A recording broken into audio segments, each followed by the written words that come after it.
Have you ever arrived somewhere at just the right time? When the crowds have thinned, when the accommodation is priced right so you can stay longer, and when you can actually slow down and take it all in. It's really nice here, isn't it? It is. Hi, I'm Justine. And I'm Daryl. And we're the Breakaway Bravehearts. In this video, we're exploring Vung Tau. After the non-stop energy of Ho Chi Minh City, we took a stab at the map, packed our bags and headed to the river. We're on our way to Vung Tau, so it's off season. Together it's a good time to go and visit. Catching the Green Line's fast ferry, and it costs something like 15 bucks. It gets you down there in about 2 hours.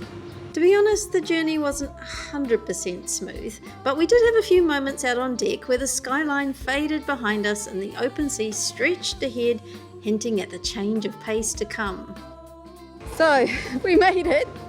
How are you feeling? I'm feeling a little bit queasy.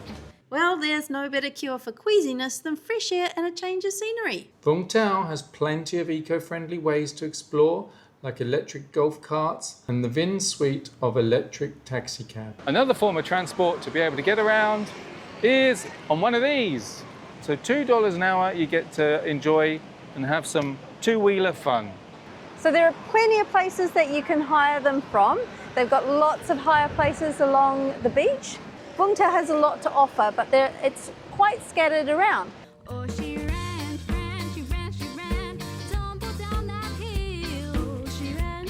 Pacing ourselves through the streets, we quickly saw that Vung Tau is a city of contrasts. One side of the town has lively beaches, peaceful parks, traditional fishing boats, and echoes of the past, while the other half is completely under construction and ready to usher in the future. Large parts of Vung Tau are under construction at the moment, so it's not all looking at its best. And there's a huge section of the coastline which is totally under construction and can't be accessed. I can't go into film to show you, but actually this is the reverse of what we've warned about before. This seems to be a turn for the good, because old abandoned resorts are being taken away and what's being built is a beautiful big public space. With Vung Tau changing around us, we took the chance to slow down and experience it as more than just visitors. Yeah, now you've got those beautiful trees and not so much of a beautiful view there though, unfortunately. But it's nice how But it's still beautiful, isn't it? It is, and it's nice how they are preserving green spaces that Yes. public can use, and that this isn't all just resorts and hotels the whole way along the coastline. Absolutely. They found that sort of semi-balance, haven't they? Yes.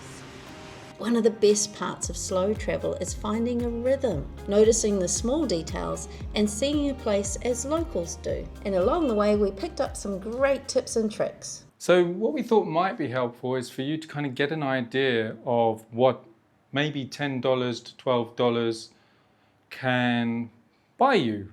Now take into consideration that we do take on these for long term, 3 to 4 weeks. So we managed to get this particular room, which came in at about $12 per night. You do get a bigger working area if you are like us, where you're working online. A washing machine, cooking facility. And of course we always recommend you come to the street markets, not only because you're guaranteed fresh fruit and produce that is locally grown and you know your money's going to the locals, but also because of the energy and the vibe and the noise, and I wish you could smell it too.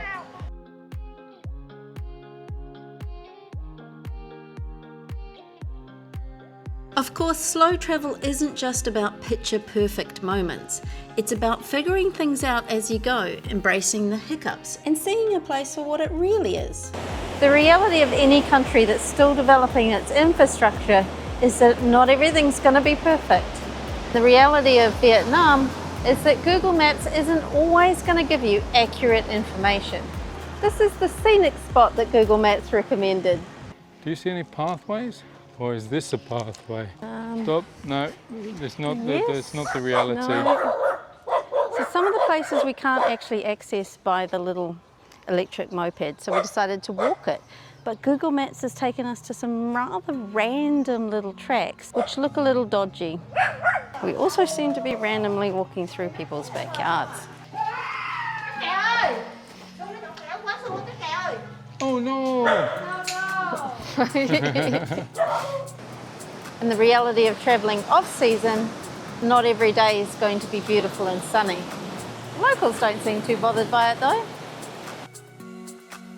So to really understand how Vung Tau became what it is today, we needed to dig into its history. And that meant a visit to the museum.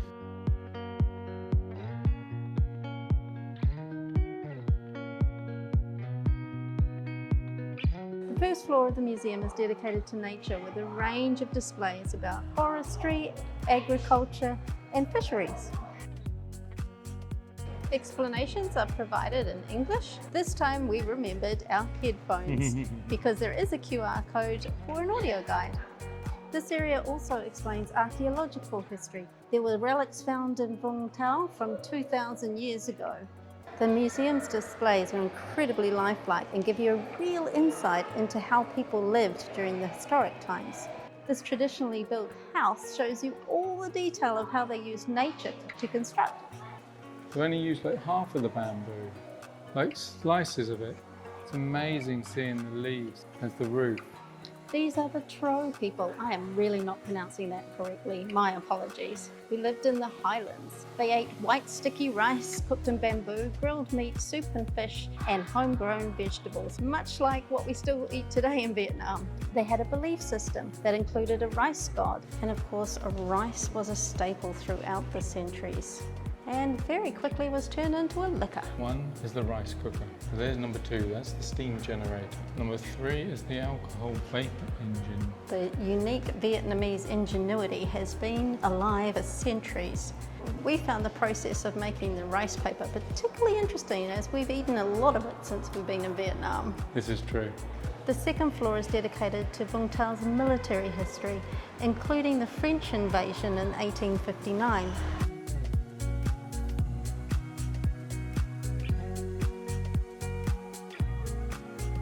This display explains what's called here the French exploitation policy, which refers to the French introduction of rubber trees and their use of Vietnam as an industrial capital. It resulted in exploitation of native lands and a lot of death as workers were treated poorly. Workers that died on the plantation were wrapped in a mat and put in a shared coffin and then brought to the owner's land, taken out of the coffin and buried. Very soon after that, the owners planted more rubber trees on that land. The owners explained that this was because they were providing shade for the dead, but really it was just using dead bodies as fertilizer. But the mistreatment didn't stop at the plantations, and those who dared to resist faced brutal consequences. Many were arrested and sent to places like Hon Ba Island, home to the infamous tiger cages. Built by the French in the 1940s and later used by the South Vietnamese puppet government, they were designed to break the spirits of political prisoners. Victims were crammed into them, barely able to move, and guards would walk above the cages and torment them from above, much like a zookeeper taunting a caged animal. That's how they got the nickname, tiger cages, because of the inhumane conditions where people were treated worse than animals. They are a chilling reminder of resilience and the cost of Vietnam's fight for independence. This is sadly what human beings are capable of. Where's the dignity? When the Vietnamese started to fight back against colonial oppression, Vung Tau became an area of arms development. The museum gives a lot of detail around the role that Vung Tau played during the American War. This is a tunnel that was built here in 1948 and became a strategic hold. It was fully developed into a huge area with off-going tunnels and underground spaces. Oh yeah, food cellar. Wow, who'd have thought this? It was the perfect space from which to launch attacks during the American War and played a major role in one of the most successful defence movements in gaining independence. Pretty cool recreation. And the top floor is dedicated to Vung Tau today and its economic development. So we've seen many such ships in harbour and out to sea, and it's estimated that Vung Tau will ship out around about 150 million tonnes of goods in 2025 alone. So we really enjoyed the museum. Incredible value at only $40 or $2 a ticket.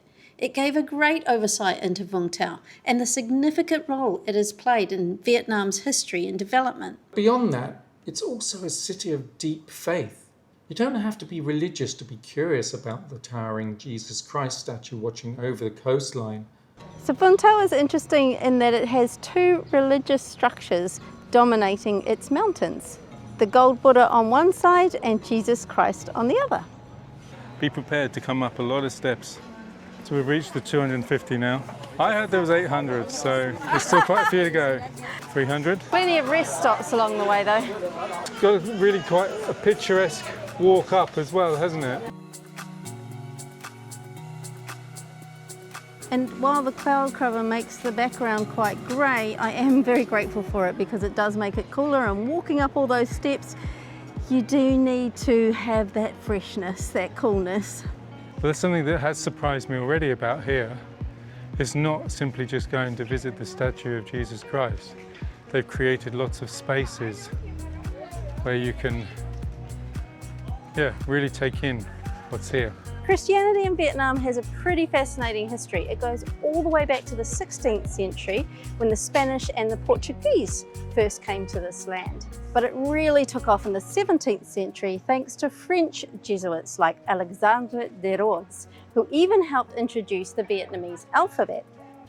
Over the years, Christianity sometimes grew, sometimes faced persecution. Just like the other religions, during the communist era, it was suppressed and then brought back to life again during independence. Hence the enormous Jesus Christ statue that you walk inside to see his view of the city. Yeah, we're at the 650.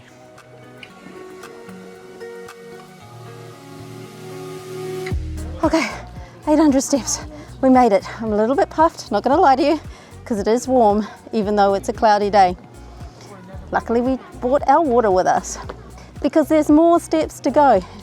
You still to go in the statue and all the way up to the arms. Surprisingly, the rules for entry into the actual statue are different to the rules posted at the entrance of the park. See, no bags. Do not wear a hat. Please, no shoes. So I'm not allowed inside because my skirt is apparently too short, which is a shame. I should have known. I knew about pagodas, but I didn't know about this particular statue. Even though we were allowed in its security, I'm not allowed inside the actual statue. My skirt is exactly at knee length, it's on my knee. So there you go, now you know. However, you can get yourself some long pants at the shop just next door for 50,000 K, which is equivalent of $2 US. Another thing you should know is that the space inside the statue is incredibly narrow and you often need to stop for others. If you experience claustrophobia, this might be a challenging climb for you. So coming up onto the arm is quite an experience in itself. There's actually only enough space for 3 or 4 people, but they still keep cramming them in, so it's a little crowded up here. It's definitely worth it. Look at this amazing view. Wow, how amazing. That's pretty impressive, huh?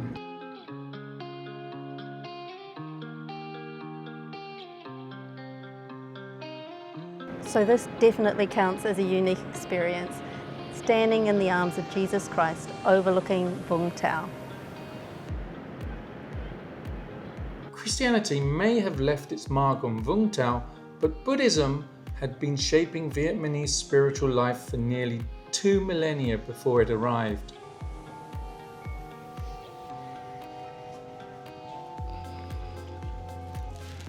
I love the serenity of this sort of place. It really does give you that. I don't know whether it's just the images or, like as soon as you turn around and you see that, it's very calming.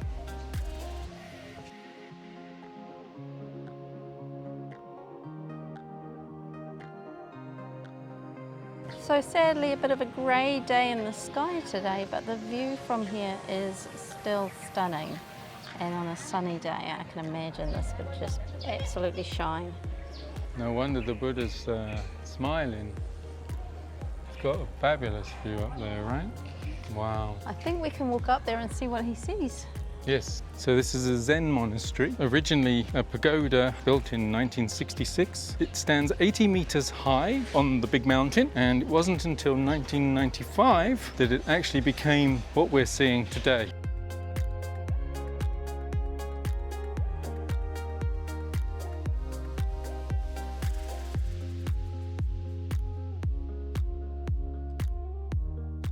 It's fun to see people here celebrating New Year in their national costumes. Buddhism is the largest organised religion in Vietnam, and it integrates just about every part of their daily life. Most people practice Buddhism as kind of a blend of all the different strands and their own local culture and traditions. We've gone into a little bit more depth about how Buddhism is practiced and what it means to the people of Vietnam and Cambodia in one of our upcoming videos. So make sure you hit subscribe and the notifications bell. So this particular monastery is a practicing monastery. It's here solely for worship. But not all of the spaces are open, obviously, but they have opened a lot of it and you really get to enjoy the space. And it's a beautiful space too. You know, obviously you're up close and personal with a golden Buddha, so that's something new for me. I haven't experienced such a monumental piece before. It's quite impressive. So this is definitely a place we recommend coming to. It's a little bit trickier to access, but worth the effort for sure. We really enjoyed just wandering through this beautiful park area and enjoying the tranquility. However, we are here during preparations for Tet, so we can hear them practicing for their concerts in the background and still setting up the stages, all ready for tomorrow's big event. Nothing brings a city to life quite like Lunar New Year. It's really so colourful, quite spectacular. It is. So it looks like they transformed this place with flowers. Obviously there's a whole use of yellows and reds as well, because they believe very much that yellow and red is prosperity. A lot of preparation and thought gone into how this is all coordinated. This was not here when we first, and now there's a massive stage going up. I'm so looking forward to have a look at this snake that they've done. It just looks amazing. Cobra by the looks of things. Oh, of course, it's the year of the snake. Oh wow, the whole way down this street. Yes. I swear that wasn't there before. So we've been lucky enough to come to Vung Tau right at the time that they're preparing for the Lunar New Year celebrations. And you can tell they really want to celebrate. The whole atmosphere is transformed. One day later and this place is buzzing with people. So now as night draws on, the lights come on and the party's about to begin. The place has suddenly come alive. Now it's time to party!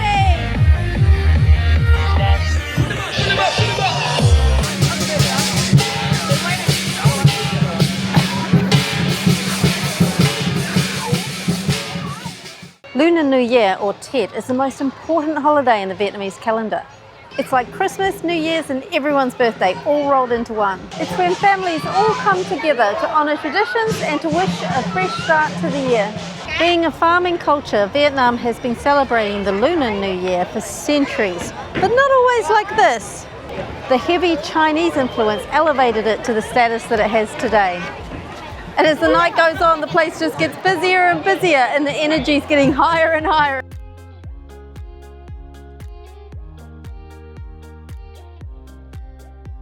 After the excitement of the Lunar New Year celebrations, the next day we were ready for more exploration and were lucky enough to catch a very special event. The first day of the new year, families and friends walked together to reach Hon Ba pagoda, a small island just off the shore. So behind me right here can only be reached at certain times of the day due to the tides. As you can probably see from here now, it's not reachable. It was reachable this morning, and it was amazing how many people there were actually came across there. And I guess it's a very sacred place, and therefore there's only a limited amount of time you can use there. But it looks now, the contrast is phenomenal. And watching people cross slowly with purpose was a beautiful reminder of the quieter, more reflective side of the new year.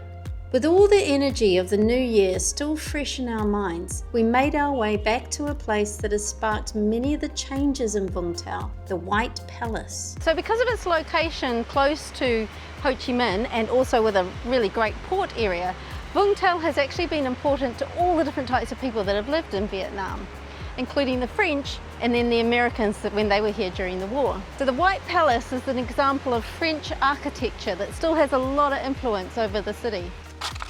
Quite tranquil here already, Yeah, isn't it's it? beautiful and quiet. You've already lost the traffic noise. Wow, these leaves are massive. Yeah. They make cool crunchy sounds. They can crunch all the leaves. Built during French rule, it's a reminder of the city's colonial past and also of how much has shifted since then. Oh wow, Yeah, you could see how this would be strategic. so valuable strategically. Mm.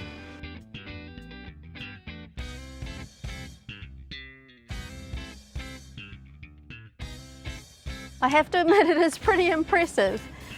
I mean, in its time it would have been quite imposing. Definitely a statement for the French administration in Vietnam. So there is information on the walls in both Vietnamese and English. Oh, this is an audio guide. So this one was built at the same time as the Notre Dame Cathedral in Ho Chi Minh, so 1898. So the whole building seems to be preserved and decorated exactly as it would have been in the day. Pair of African elephant tusks. Poor elephant. The guests would have had a beautiful view because they wouldn't have had this monstrosity. Wake up in the morning. Oh, wow. I bet. It comes after the storm. It comes after the From what I gather is that sometime in their history, the emperor was basically imprisoned in this particular establishment. This is the emperor, Tan Tai. I don't know whether I'm pronouncing it correctly. This is where he would have been imprisoned Not in bad. these surroundings. It comes after the storm. So for less than $1, we have just been able to enjoy learning a little bit of culture and history. It's a lovely surprise, to be honest with you. So is Vung Tau just another beach town weekend getaway? We don't think so. It's a city where history and modern life weave together, where quiet moments and vibrant energy sit side by side. And travelling here in the off-season, that's when you get to see it all. Not just the postcard version, the real, living, breathing Vung Tau. As the sun sets over Vung Tau, we have to say how grateful we are to Vietnam for hosting us during this year of their 50th anniversary. In our next video, we're going to wrap up our whole 2 months in Vietnam and share everything that we've learned with you. We really hope you'll join us for that. Until then, everybody. Happy travels, everyone. You didn't say happy travels. I didn't, did I? Why did you I not don't say know. happy travels? I don't know.